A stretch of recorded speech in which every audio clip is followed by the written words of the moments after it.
இந்த பயங்கர உலகிலே நம்மை பாதுகாக்க ஒருவர் உண்டு. நமக்கென்று ஒரு மெய்காப்பாளர் உண்டு என்று தெரிந்தால் நாம் மிகவும் மகிழ்ச்சி அடைவோம் அல்லவா? ஆம், நிச்சயமாகவே நமக்கென்று ஒருவரை ஆண்டவர் ஆயத்தப்படுத்தி உள்ளார். அவர் தமது பிள்ளைகளை ஒருபோதும் தனியே விடாத தேவன்.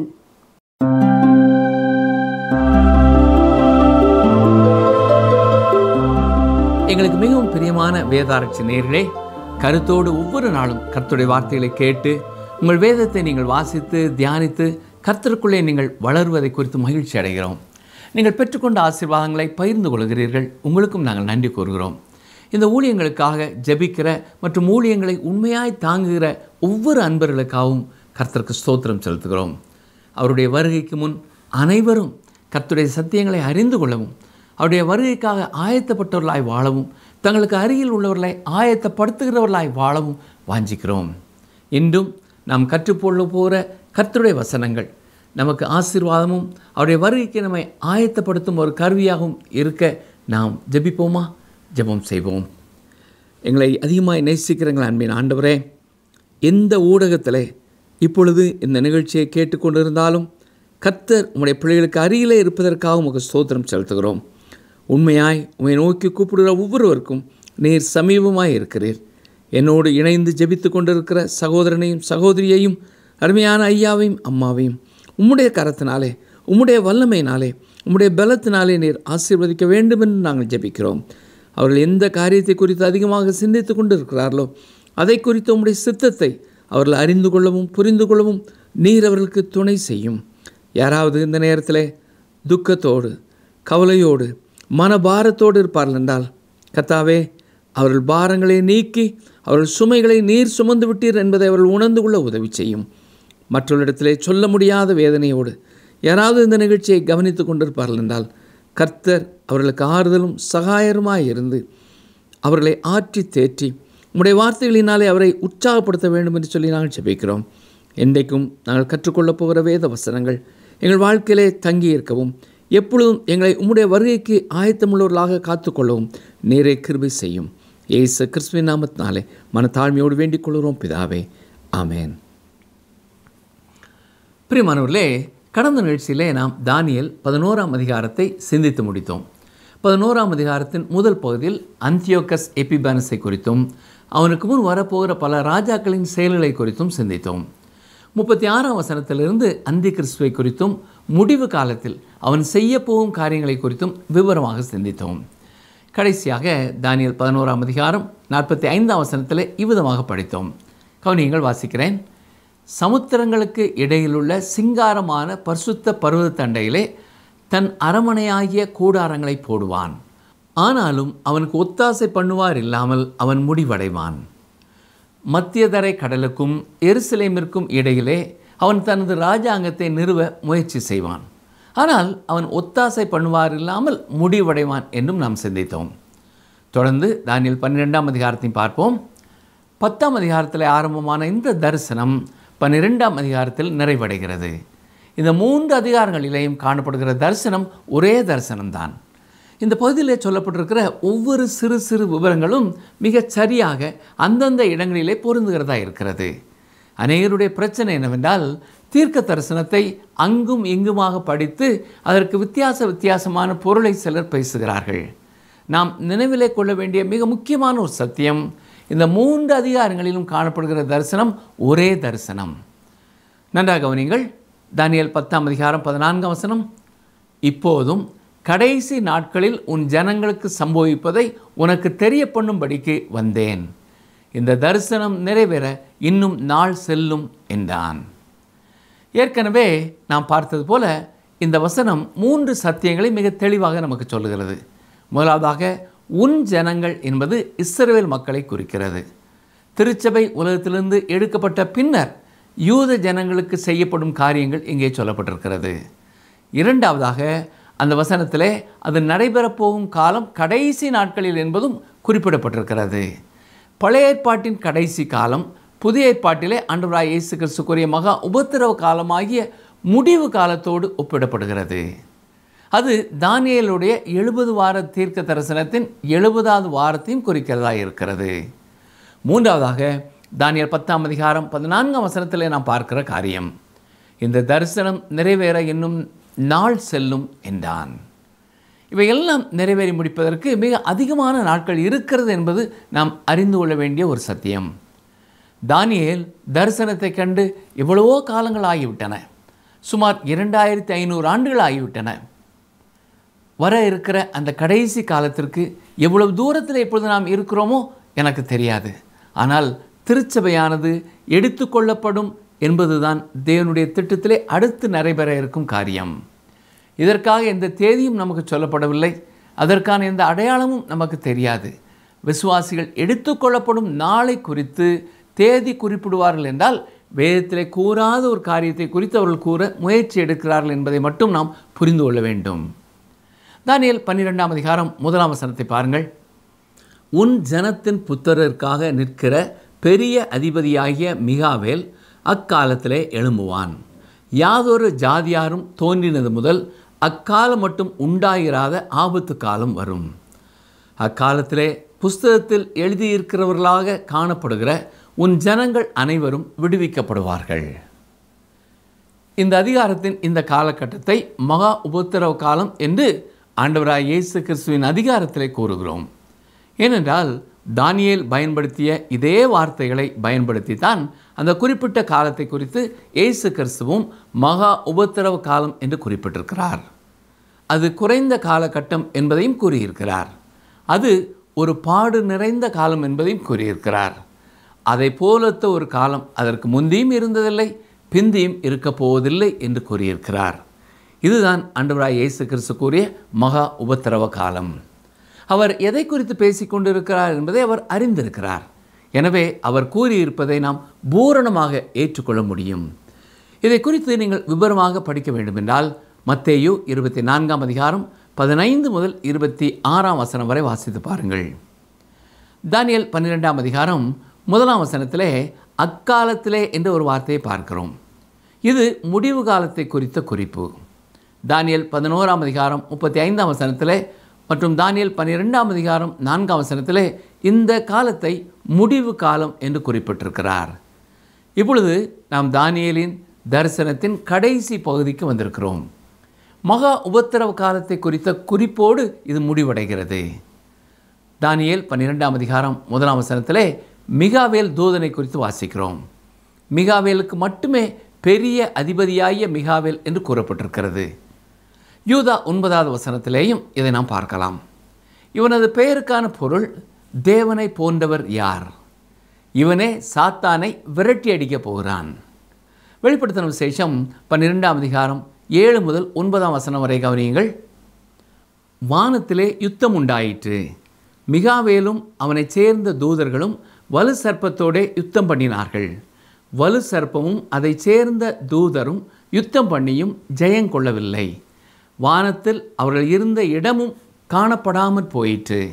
உலகம் அனைத்தையும் மோசம் போக்குகிற பிசாசு என்றும் சாத்தான் என்றும் சொல்லப்பட்ட பழைய பாம்பாகிய பெரிய வலு சர்ப்பம் தள்ளப்பட்டது. அது பூமியிலே விழ தள்ளப்பட்டது. அதனோடே கூட அதை சேர்ந்த தூதரும் தள்ளப்பட்டார்கள். கவனித்தீர்களா? இவனே இஸ்ரவேல் ஜனங்களையும் பாதுகாக்கிறான், அவர்களோடு இருக்கிறான். இதை தானியேல் மிக தெளிவாக கூறியிருக்கிறார். தேவன் எப்படி செயல்பட போகிறார் என்பதை குறித்து யோவானுக்கு வெளிப்படுத்தின விசேஷம் 12ஆம் அதிகாரம் 14ஆம் வசனம் முதல் 16 வரை நாம் மிக தெளிவாக பார்க்கிறோம். தானியேல் 12ஆம் அதிகாரம் 1ஆம் வசனத்திலே உன் ஜனத்தின் புத்திரருக்காக என்று சொல்லப்படுவதும் மிக தெளிவாக இஸ்ரவேல் ஜனங்களையே குறிக்கிறது. அவ்வாறு அல்லாமல் இருக்கும் என்றால் அந்த வார்த்தைக்கு பயனுள்ள எந்த அர்த்தமும் இல்லை. மேலும் அந்த வசனத்திலே நான் வாசிப்பது போல யாதொரு ஜாதியாரும் தோன்றினது முதல் அக்காலம் மட்டும் உண்டாயிராத ஆபத்து காலம் வரும் என்று குறிப்பிடப்பட்டிருப்பது ஆண்டவராய் இயேசு கிறிஸ்து மத்தேயு 24ஆம் அதிகாரம் 21ஆம் வசனத்திலே சொல்லியிருக்கிற அதே மகா உபத்திரவ காலத்தை குறித்து தான் பேசுகிறது. இயேசு சொன்ன வார்த்தையை சற்றே கவனியுங்கள். வாசிக்கிறேன். மத்தேயு 24:21. ஏனெனில் உலகம் உண்டானது முதல் இதுவரைக்கும் சம்பவித்திராததும் இனிமேலும் சம்பவியாததுமான மிகுந்த உபத்திரவம் அப்பொழுது உண்டாயிருக்கும். விசுவாசிக்கும் ஒரு கூட்டம் யூதர்கள் மட்டும் அதாவது விசுவாசிக்கும் இஸ்ரவேலர் மட்டும் பாதுகாக்கப்படுவார்கள். இதை குறித்தும் மத்தேயு 24ஆம் அதிகாரம் 22ஆம் வசனத்திலும், ரோமர் 11ஆம் அதிகாரம் 26ஆம் வசனத்திலும், வெளிப்படுத்தின விசேஷம் 7ஆம் அதிகாரம் 4ஆம் வசனத்திலேயும் நாம் வாசிக்க முடியும். அதில் ஒரு வசனத்தை வாசிக்கிறேன், கவனியுங்கள். வெளிப்படுத்தின விசேஷம் 7:4, முத்திரை போடப்பட்டவர்களின் தொகையை சொல்ல கேட்டேன். இஸ்ரவேல் புத்திரருடைய சகல கோத்திரங்களிலும் முத்திரை போடப்பட்டவர்கள் 144,000 பேர். தொடர்ந்து தானியேல் 12ஆம் அதிகாரம் 2ஆம் வசனத்தை பார்ப்போம். பூமியின் தூளிலே நித்திரை பண்ணுகிறவர்களாகிய அநேகரில் சிலர் நித்திய ஜீவனுக்கும் சிலர் நித்திய நிந்தைக்கும் இகழ்ச்சிக்கும் விழித்து எழுந்திருப்பார்கள். கவனித்தீர்களா? பூமியின் தூள்களிலே நித்திரை பண்ணுகிறவர்களில் சிலர் நித்திய ஜீவனுக்கும் சிலர் நித்திய நிந்தைக்கும் இகழ்ச்சிக்கும் விழித்து எழுந்திருப்பார்களாம். மகா உபத்திரவ காலத்தில் வாழும் இஸ்ரவேல் மக்களிலேயும் ஒரு பகுதியினர் பாதுகாக்கப்படுவார்கள். அந்த காலகட்டத்திலே விசுவாசத்திற்குள்ளே கடந்து வரும் யூதர் அல்லாத ஒரு கூட்ட மக்களும் ரட்சிக்கப்படுவார்கள், பாதுகாக்கப்படுவார்கள். இந்த மகா உபத்திரவ காலத்தின் இறுதியிலே பழைய ஏற்பாட்டு காலத்தில் மரித்த விசுவாசிகளும் யூதர் அல்லாத விசுவாசிகளும் நித்திய ஜீவனை பெற்றுக்கொள்ளும்படியாக எழுந்திருப்பார்கள். திருச்சபை எடுத்துக்கொள்ளப்படும் பொழுது பழைய ஏற்பாட்டு காலத்திலே மரித்த விசுவாசிகள் உயிரோடு எழுப்பப்பட போகிறதில்லை. வேதவசனம் மிக தெளிவாக இதை குறித்து சொல்லியிருக்கிறதை 1 தெசலோனிக்கேயர் 4ஆம் அதிகாரம் 14ஆம் வசனத்திலே நாம் பார்க்கிறோம். இயேசுவுக்குள் நித்திரை அடைந்தவர்களையும் தேவன் அவரோடே கூட கொண்டு வருவார். பரிசுத்த ஆவியின் மூலமாக நாம் கிறிஸ்துவுக்குள் ஞானஸ்நானம் பெற்றிருக்கிறோம். பெந்தேகோஸ்தே நாளிலே ஆரம்பமான அந்த காரியம் விசுவாசிகள் எடுத்துக்கொள்ளப்படும் பொழுது நிறைவடைகிறது. இந்த காலகட்டத்தில் ஆண்டவராய் இயேசு கிறிஸ்துவை உங்கள் சொந்த இரட்சகராக விசுவாசித்து கிறிஸ்துவுக்குள் வந்தவர்கள்தான் சபை என அழைக்கப்படுகிறார்கள். 1 கொரிந்தியர் 12ஆம் அதிகாரம் 12-13 வசனங்களை கவனியுங்கள். எப்படியெனில் சரீரம் ஒன்று, அதற்கு அவயவங்கள் அநேகம். ஒரே சரீரத்தின் அவயவங்கள் எல்லாம் அநேகமாயிருந்தும் சரீரம் ஒன்றாகவே இருக்கிறது. அந்த பிரகாரமாக கிறிஸ்துவும் இருக்கிறார். நாம் யூதராயினும் கிரேக்கராயினும் அடிமைகளாயினும் சுயாதீனராயினும் எல்லாரும் ஒரே ஆவியினாலே ஒரே சரீரத்திற்குள்ளாக ஞானஸ்நானம் பண்ணப்பட்டு எல்லாரும் ஒரே ஆவிக்குள்ளாகவே தாகம் தீர்க்கப்பட்டோம். இஸ்ரவேல் தேசத்து மக்களிலேயும் பரிசுத்த ஆவியினாலே ஞானஸ்நானம் பெற்று திருச்சபையின் சரீரத்தின் அங்கமாவார்கள் என்று கூறியிருக்கிறார். அப்போஸ்தலர் 1ஆம் அதிகாரம் 5ஆம் வசனத்தை பாருங்கள். ஆகையால் நீங்கள் எருசலேமை விட்டு போகாமல் என்னிடத்தில் கேள்விப்பட்ட பிதாவின் வாக்குத்தத்தம் நிறைவேற காத்திருங்கள் என்று கட்டளையிட்டார். இந்த உலகத்திலிருந்து திருச்சபையானது எடுத்துக்கொள்ளப்படும் பொழுது பழைய ஏற்பாட்டு கால விசுவாசிகள் உயிரோடு எழுப்பப்பட போகிறதில்லை. ஏன்? தேவனுடைய ராஜ்யத்திற்குள்ளே பிரவேசிக்கும் காலமானது மகா உபத்திரவ காலத்தின் முடிவிலே ஆரம்பமாகிறது. அப்பொழுதுதான் கிறிஸ்து தமது ராஜ்யத்தை இந்த பூமியிலே ஸ்தாபிக்கும்படியாக வருகிறார். அதன் பின் பழைய ஏற்பாட்டு கால பரிசுத்தவான்கள் உயிரோடு எழுப்பப்படுவார்கள். தானியேல் 12ஆம் அதிகாரம் 2ஆம் வசனத்தில் நாம் பார்க்கும் பொழுது சிலர் நித்திய நிந்தைக்கும் இகழ்ச்சிக்கும் விழித்தெழுந்திருப்பார்கள் என்று வாசித்தோம். இது பழைய ஏற்பாட்டு காலத்திலே தேவனை ஏற்றுக்கொள்ளாத மக்களின் உயிர்த்தெழுதலை குறித்து பேசுகிறது. வெள்ளை நியாயாசன நியாய தீர்ப்புக்காக 1000 வருட அரசாட்சியின் இறுதியிலே அவர்கள் எழுப்பப்படுவார்கள். இதை குறித்து வெளிப்படுத்தின விசேஷம் 20ஆம் அதிகாரம் 11 முதல் 15ஆம் வசனம் வரை உள்ள பகுதியிலே நாம் படிக்கலாம். சரி, இப்பொழுது தானியேல் 12ஆம் அதிகாரம் 3ஆம் வசனத்தை கவனியுங்கள். ஞானவான்கள் ஆகாய மண்டலத்தின் ஒளியைப் போலவும் அநேகரை நீதிக்குட்படுத்துகிறவர்கள் நட்சத்திரங்களைப் போலவும் என்றென்றைக்கும் உள்ள சதா காலங்களிலும் பிரகாசிப்பார்கள். மகா உபத்திரவ காலமாகிய இருளான காலத்தில் கர்த்தருடைய ஊழியர்கள் ஒளியைப் போல பிரகாசிப்பார்கள். நிகழ்ச்சியை கேட்டுக்கொண்டிருக்கிற கவனித்து கொண்டிருக்கிற எனக்கு அருமையான சகோதரனே சகோதரியே, ஒவ்வொரு விசுவாசியினுடைய வாழ்க்கையும் இன்றும் இவ்வாறு பிரகாசிக்கிறதாக இருக்க வேண்டும். நீங்கள் பாவ மன்னிப்பின் நிச்சயம் பெற்றிருக்கிறீர்கள். கர்த்தருடைய பிள்ளை என்ற சமாதானத்தை பெற்றிருக்கிறீர்கள். பாவம் நிறைந்த இந்த உலகத்திலே நீங்கள் வசிக்கிற இடத்திலே, பணி செய்கிற இடத்திலே, தொழுது கொள்ளும் இடத்திலே நீங்கள் பிரகாசிக்கிறவர்களாக உங்கள் வாழ்க்கையிலேயும் உங்கள் வார்த்தைகளிலேயும் காணப்பட வேண்டியது அவசியமானது. பிலிப்பியர் 2ஆம் அதிகாரம் 15ஆம் வசனத்திலே பவுல் என்ன சொல்கிறார்? கோணலும் மாறுபாடுமான சந்ததியின் நடுவிலே குற்றமற்றவர்களும் கபடற்றவர்களும் தேவனுடைய மாசற்ற பிள்ளைகளுமாய் இருக்கும்படிக்கு என்று எழுதுகிறார். கவனித்தீர்களா? கோணலும் மாறுபாடுமான சந்ததி என்று கூறும் பொழுது கடவுள் பயம் அற்றவர்களாக மனிதர்கள் ஒவ்வொருவரும் தங்கள் தங்கள் விருப்பம் போல எந்த கேடான காரியத்திற்கும் தங்களை ஒப்பு கொடுத்து வாழும் காலம்தான் அது. ஆனால் அந்த காலகட்டத்திலும் மீதி இருப்பவர்கள் இந்த உலகத்திலே தேவனுக்கு சாட்சியாக இருப்பார்கள். அவர்கள் அநேகரை நீதிக்குட்படுத்துகிறவர்களாக இருப்பார்கள். யாருடைய நீதி? கிறிஸ்துவின் நீதி. அது ஒன்றே தேவனால் ஏற்றுக்கொள்ளப்படும் நீதியாக இருக்கிறது. ஏனென்றால் நம்முடைய நீதி எல்லாம் அழுக்கான கந்தையாக இருக்கிறது என்று ஏசாயா 64:6 தெளிவாய் வாசிக்கிறோம். நம்முடைய பார்வையிலே நாம் சிறந்தவர்கள். ஆனால் கர்த்தருடைய பார்வையிலே நாம் எப்படி இருக்கிறோம் என்பதே மிக மிக முக்கியமானது. நாம் மிக அழகாக இருக்கிறோம் என்று எண்ணிக்கொள்கிறோம். ஒருவரை ஒருவர் தட்டி கொடுத்து ஒருவருக்கொருவர் சால்வையை போட்டு மாலையை போட்டு நீங்கள் சிறந்தவர்கள், நாங்கள் சிறந்தவர்கள் என்று சொல்லிக் கொள்கிறோம். ஆனால் பிரியமானவர்களே, கர்த்தருக்கு முன் நம்முடைய நீதி எல்லாம் அழுக்கான கந்தையாக இருக்கிறது. தேவன் நம்முடைய செயல்களை ஏற்றுக்கொள்பவர் அல்ல. கிறிஸ்துவின் நீதியையே அவர் ஏற்றுக்கொள்கிறார். அவரை விசுவாசிக்கும் மனிதர்களுக்கு மட்டுமே இந்த நீதி கொடுக்கப்படுகிறது. என்னை கவனித்து கொண்டிருக்கிற எனக்கு பிரியமான சகோதரனை சகோதரியே, நீங்கள் கிறிஸ்துவின் நீதியை பெற்றவர்களாக இருக்கிறீர்களா? தேவனால் ஏற்றுக்கொள்ளப்படவோ தேவனோடு வாழவோ நான் முற்றிலும் தகுதியற்றவன் என்ற உண்மையான உணர்வை நீங்கள் பெற்றவர்களாக உங்கள் பாவங்களை உண்மையான மனசாபத்தோடு அவருடைய அறிக்கை செய்து மனம் திரும்பும் பொழுது நீங்களும் இயேசு கிறிஸ்துவின் நீதியை பெற்றுக்கொள்ள முடியும். நீங்கள் இயேசுவின் இரத்தத்தை விசுவாசித்தபடியினாலே தேவன் கிறிஸ்துவுக்குள் உங்களை பார்க்கிறார். பாவத்திலே வாழும் ஒரு பாவியாக அல்ல, கிறிஸ்துவுக்குள் பரிசுத்தமாக்கப்பட்ட தம்முடைய பிள்ளையாக அவர் உங்களை பார்க்கிறார். இந்த உலகத்திலே இந்த காலத்திலும் வாழுகிற ஒவ்வொருவரும் இப்படிப்பட்ட உன்னதமான நிலைமைக்குள்ளே கடந்து வர வேண்டும் என்பதே தேவனுடைய உண்மையான வாஞ்சியாக இருக்கிறது. அது எங்களது வாஞ்சியாயும் இருக்கிறது. இதை குறித்து மேலும் அறிந்து கொள்ள விரும்புவீர்கள் என்றால் உங்களுக்கு உதவி செய்ய நாங்கள் ஆவலோடு காத்திருக்கிறோம். தயங்காமல் எங்களோடு தொடர்பு கொள்ளுங்கள். தலை தாழ்த்தி ஜெபிப்போமா?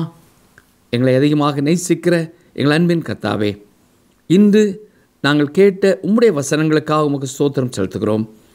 தானியேலுக்கு கடைசி காலங்களை குறித்து நீர் வெளிப்படுத்தினது போல உமது குமாரனாய் இயேசு கிறிஸ்து இந்த உலகத்திலே வாழ்ந்த காலத்திலும் கடைசி காலத்தை குறித்த எச்சரிப்பு கொடுத்ததற்காக உமக்கு ஸ்தோத்திரம் செலுத்துகிறோம்.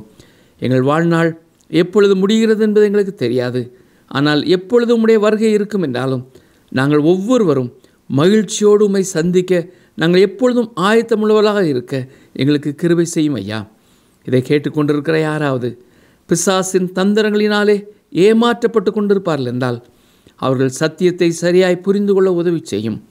ரட்சிப்பிற்காக தங்கள் சொந்த நற்செயல்களை யாராவது நம்பியிருப்பார்கள் என்றால் அவருடைய நீதி அழுக்கான கந்தை என்பதை உணர்ந்து கொள்ள உதவி செய்யும்.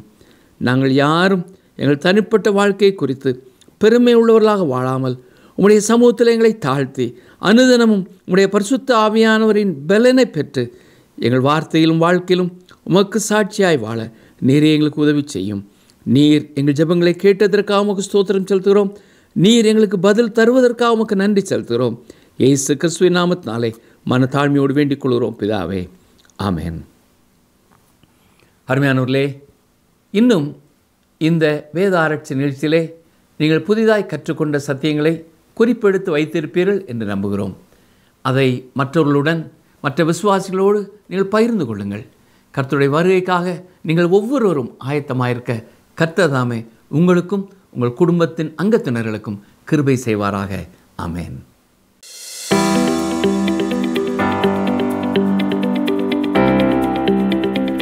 எல்லோரும் எப்படி தாகம் தீர்க்கப்பட்டோம்?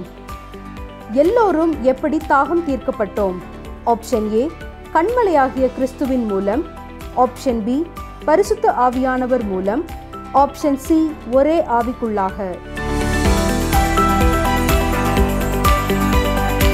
இன்றைய கேள்விக்கான சரியான பதிலை 9962032803 என்ற எண்ணிற்கு வாட்ஸ்அப் மூலம் அனுப்புங்கள். கிறிஸ்துவுக்குள் அன்பு நேயர்களே, இந்த நாலு நிகழ்ச்சி மூலம் தேவன் உங்களோடு பேசியிருப்பார் என்று விசுவாசிக்கிறோம். சபை எடுக்கப்படும் காலம் வரை நாம் இருந்தாலும் இல்லை அதற்கு முன் நாம் மரித்து போனாலும் கிறிஸ்து இயேசுவோடு நாம் என்றென்றும் வாழும்படியான ஒரு விசுவாச வாழ்க்கை வாழ தேவன் நமக்கு கிருபை புரிவாராக. அநாதி தேவன் நம் அடைக்கலம், அவர் நித்திய புயங்கள் நம் ஆதாரம். இந்த நிகழ்ச்சி உங்களுக்கு பிடிச்சிருக்கா? அப்ப இப்பவே மிஸ்டர் கால் கொடுங்க. பரிசு வெல்றது நீங்களாவும் இருக்கலாம்.